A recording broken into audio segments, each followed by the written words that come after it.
ಅಡ್ಡ ಮತದಾನ ಮಾಡಿದವರನ್ನ ಪತ್ತೆ ಹಚ್ಚೋದಕ್ಕೆ ಇದುವರೆಗೂ ಬಿಜೆಪಿಯವರ ಕೈಯಲ್ಲಿ ಆಗಲಿಲ್ಲ. ಬಿಜೆಪಿಯ ಎಲ್ಲ ಶಾಸಕರ ಮೇಲೂ ಕೂಡ ಅಡ್ಡ ಮತದಾನದ ಅನುಮಾನ ಈಗಾಗಲೇ ಸೃಷ್ಟಿಯಾಗಿರುವಂಥದ್ದು ಬಿಜೆಪಿಯ ರಾಜ್ಯಾಧ್ಯಕ್ಷರ ಮಾತಿನಲ್ಲೇ ಗೊತ್ತಾಗ್ತಾ ಇದೆ.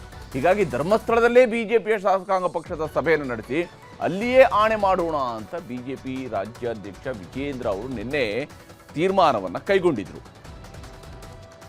ಚುನಾವಣೆಯಲ್ಲಿ ಭಾಜಪದಿಂದನೂ ಕೂಡ 4 ಅಡ್ಡ ಮತದಾನಗಳು ಆಗಿದ್ದಾವೆ.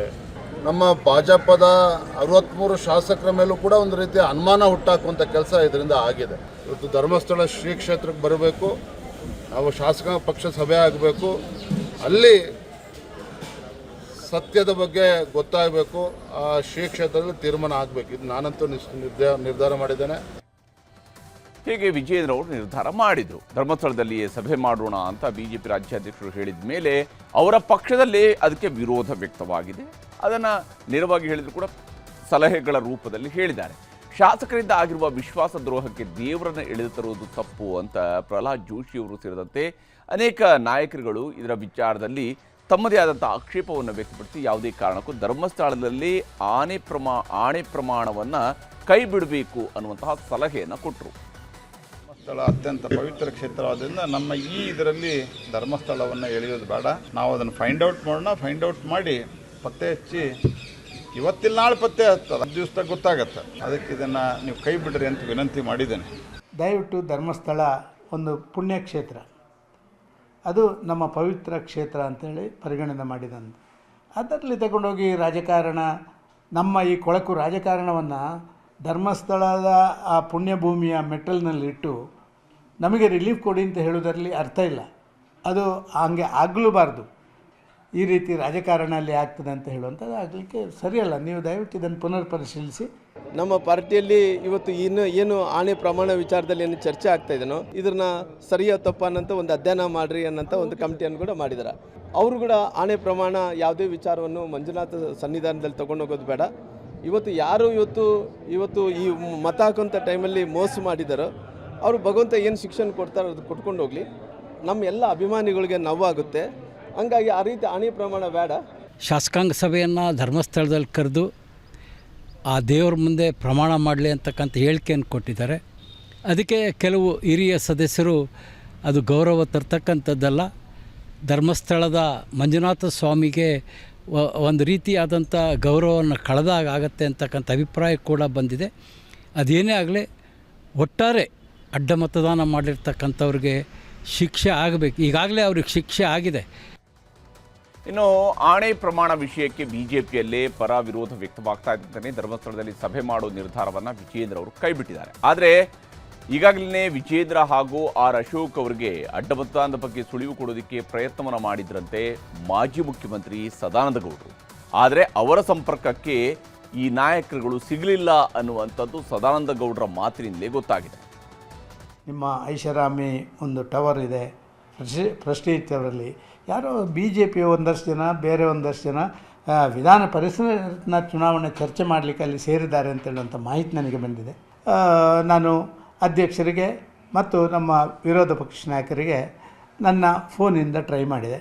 ಅವರು ಲಭ್ಯ ಆಗಲಿಲ್ಲ. ನನಗೆ ಬೇರೆ ಬೇರೆ ಕಡೆಯಲ್ಲಿ ಹೋಗಿದ್ದಂತೂ ಗೊತ್ತಿಲ್ಲ, ಲಭ್ಯ ಆಗಲಿಲ್ಲ. ಅದನ್ನು ಬಿಟ್ಟೆ. ಆದರೆ ನನ್ನ ಮನಸ್ಸು ತಡಿಲಿಲ್ಲ. ಪಕ್ಷದ ಪ್ರಮುಖರಿಗೆ ಹೇಳೋಣ ಅಂಥೇಳಿ ನಮ್ಮ ಒಬ್ಬ ಪ್ರಧಾನ ಕಾರ್ಯದರ್ಶಿ, ರಾಜ್ಯ ಪ್ರಧಾನ ಕಾರ್ಯದರ್ಶಿ, ಅವರಿಗೆ ಅಧ್ಯಕ್ಷರಷ್ಟೇ ಜವಾಬ್ದಾರಿ ಇದೆ, ವಿರೋಧ ಪಕ್ಷ ನಾಯಕರಷ್ಟೇ ಜವಾಬ್ದಾರಿ ಇದೆ. ಅವರಿಗೆ ನಾನು ಇದನ್ನು ಹೇಳುವಂಥದ್ದು ಮಾಡಿದ್ದು ನೋಡಿ, ಈ ರೀತಿ ಹೇಳ್ತಾ ಇದ್ದಾರೆ. ನೋಡಿ, ಇಲ್ಲಿ ಸದಾನಂದ ಗೌಡರಿಗೆ ಮೊದಲು ಮಾಹಿತಿ ಇತ್ತು. ಸದಾನಂದ ಗೌಡರ ಪ್ರಕಾರ ವಿಧಾನ ಪರಿಷತ್ ಚುನಾವಣೆಗೆ ಮೊದಲೇ ಅಡ್ಡ ಮತದಾನಕ್ಕೆ ಸಂಬಂಧಪಟ್ಟಂಥ ಡೀಲಿಂಗ್ ಆಗ್ತಾ ಇತ್ತು. ಇದು ಬಿಜೆಪಿಯವರ ಗಮನಕ್ಕೆ ಬಂದಿದೆ. ಅಂದರೆ ಸದಾನಂದ ಗೌಡರ ಗಮನಕ್ಕೆ ಇದು ಬಂದಿದೆ ಅಂತ ಹೇಳಿದರೆ ಅದು ಪ್ರತಿಪಕ್ಷ ನಾಯಕರ ಗಮನಕ್ಕೂ ಕೂಡ ಬಂದಿರಬೇಕಾಗಿತ್ತು. ಯಾಕೆಂದರೆ ಪ್ರತಿಪಕ್ಷ ನಾಯಕರು ಸಾಂವಿಧಾನಿಕ ಹುದ್ದೆಯಲ್ಲಿರುವಂಥವ್ರು, ಪಕ್ಷದ ಪ್ರಮುಖ ಸ್ಥಾನದಲ್ಲಿರುವಂಥವ್ರು, ಅವ್ರಿಗೆ ಸದಾನಂದ ಗೌಡರಿಗಿಂತ ವೇಗವಾಗಿ ಸಿಗಬೇಕಾಗಿತ್ತು. ಅವ್ರಿಗೆ ಸಿಕ್ಕಿಲ್ಲ, ಆದರೆ ಸದಾನಂದ ಗೌಡರಿಗೆ ಸಿಕ್ಕಿದೆ.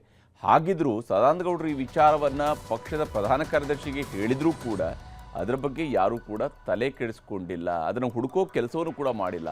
ಈಗ ದೆಹಲಿ ನಾಯಕರು ವರದಿ ಕೇಳಿದ ಮೇಲೆ ಹೌದು ಅನ್ನುವಂತಹ ಮಾತುಗಳನ್ನು ಆರ್ ಅಶೋಕ್ ಅವರು ಕೂಡ ಹೇಳ್ತಾ ಇದ್ದಾರೆ. ಯಾರು ಕ್ರಾಸ್ ಮತದಾನ ಮಾಡಿದ್ದಾರೆ ಅನ್ನೋದ್ರ ಬಗ್ಗೆ ರಾಷ್ಟ್ರೀಯ ಅಧ್ಯಕ್ಷರಿಗೆ ಮಾಹಿತಿಯನ್ನು ಕೊಡ್ತೀವಿ. ನಮ್ಮ ಅಭ್ಯರ್ಥಿಗಳು ಗೆದ್ದಿದ್ದಾರೆ ಇಬ್ಬರು, ಆದರೆ ಗೆದ್ದಿದ್ದರೂ ಕೂಡ ಕ್ರಾಸ್ ಮತದಾನ ಆಗಿರುವಂಥದ್ದು BJPಗೆ ಒಂದು ರೀತಿ ಮೋಸ ಮಾಡಿರೋದ್ರ ಬಗ್ಗೆ ಸ್ಪಷ್ಟವಾದಂಥ ಸುಳಿವು ಸಿಕ್ಕಿದೆ.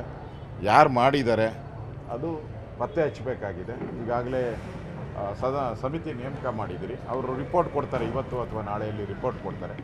ಅದನ್ನು ಕೂಡ ಕೇಂದ್ರಕ್ಕೆ ಕಳಿಸ್ಕೊಡ್ತಾರೆ. ಡೌಟ್ಸ್ ಇದೆ, ಆದರೆ ಇನ್ನೂ ಕನ್ಫರ್ಮೇಷನ್ ಆಗಿಲ್ಲ. ಅದೆಲ್ಲ ಬೀದಿಗೆ ಬಂದೇ ಬರ್ತದೆ. ಇಷ್ಟೆಲ್ಲ ಮೋಸ ಮಾಡಿದವರು ಏನು ದುಡ್ಡು ತಗೊಂಡು ಓಸಿಯಾಗಿ ಏನು ವೋಟ್ ಮಾಡಿರ್ತಾರ? ದುಡ್ಡು ತಿಂದುಬಿಟ್ಟು ಚೆಂದಾಗಿ ಚೆಂದ ಕುದುರೆ ವ್ಯಾಪಾರ ಮಾಡ್ಕೊಂಡು ಅಭಿವೃದ್ಧಿಗೆ ಮಾಡ್ತೀರಿ.